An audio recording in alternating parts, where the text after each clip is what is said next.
اور حضرات نیکی کی خصوصیت یہ بھی ہے، اعمال صالحہ کی خصوصیت یہ بھی ہے کہ نیکیاں جو آج ہم کرتے ہیں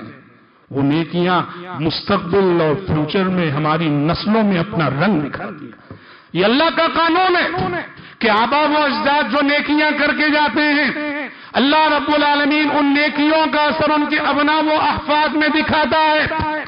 جن کے خاندان کا ماضی روشن ہے، جن کے خاندان میں خدمت گزار لوگ گزرے ہیں، جنہوں نے دین کی خدمت کی ہو، ملت کی خدمت کی ہو، انسانیت کی خدمت کی ہو، امت کی خدمت کی ہو، ان کی آنے والی نسلوں میں اللہ صالح لوگ پیدا کرے گا، متقی لوگ پیدا کرے گا، اچھی نسلوں کو پیدا کرے گا، جو نسلیں کے آبا و اجداد کے کمائے ہوئے نام کو اور آگے بڑھاتی ہیں، اور یہ دنیا میں ان کی نیکیوں کا ایک چھوٹا سا بدلہ ہوتا ہے اللہ کی جانب سے۔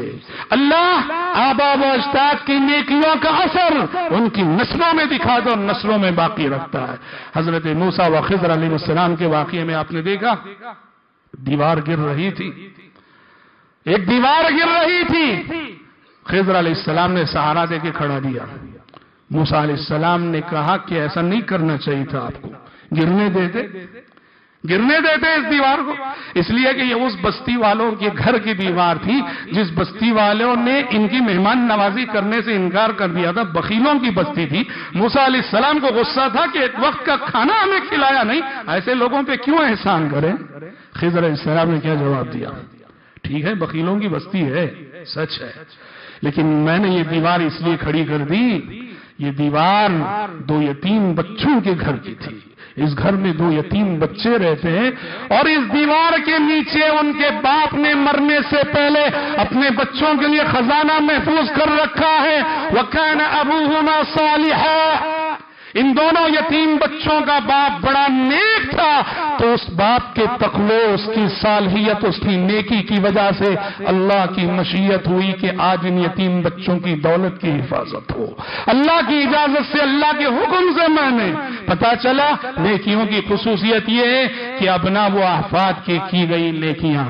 آبا و اجداد کی گئی نیکیاں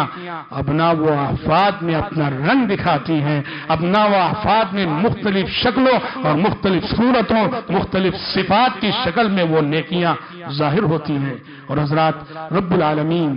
بندوں کے اعمال کی اس قدر کرنے والا، بندوں کی نیکیوں کی اس قدر حفاظت کرنے والا، وَكَانَ سَعْيُكُمْ مَشْكُورًا، بندو تمہارے اعمال کی ناقدری نہ ہوگی، تمہارے اعمال کی بڑی قدردانی ہمارے پاس ہوگی۔ فَمَن يَعْمَلْ مِثْقَالَ ذَرَّةٍ خَيْرًا يَرَهُ وَمَن يَعْمَلْ مِثْقَالَ ذَرَّةٍ شَرًّا يَرَهُ، ذرہ برابر بھی نیکی کرو گے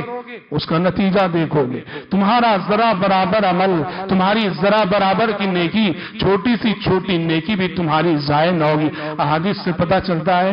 کہ نیکی کرنے والا بظاہر ایک چھوٹی نیکی کرتا ہے، لیکن اس کے اندر اتنا خلوص ہوتا ہے، اتنا جذبہ ہوتا ہے، اور اتنا اخلاص ہوتا ہے، اتنی طلب سے وہ نیکی کرتا ہے، وہی چھوٹی سی نیکی کل حشر کے میدان میں ایک ذخیرے کی شکل میں آئے گی، ایک خزانے کی شکل میں آئے گی۔ اور حدیث کے الفاظ میں پیارے نبی نے اس مفہوم کو یوں بیان کیا، ایک کھجور صدقہ کرتا ہے ایک مومن، ایک کھجور، چھوٹا سا کھجور، لیکن بڑے تڑپ سے کیا ہے، بڑے خلوص سے کیا ہے، للہیت کے جذبے سے کیا ہے، شہرت و ناموری، ریاکاری، دکھاوے کے جذبات سے دور رہ کر جذبہ ہمدردی و غمخواری سے کیا۔ پیارے نبی فرماتے ہیں یہ ایک کھجور کل حشر کے میدان میں یوں آئے گا، ایک پہاڑ کی مانند آئے گا،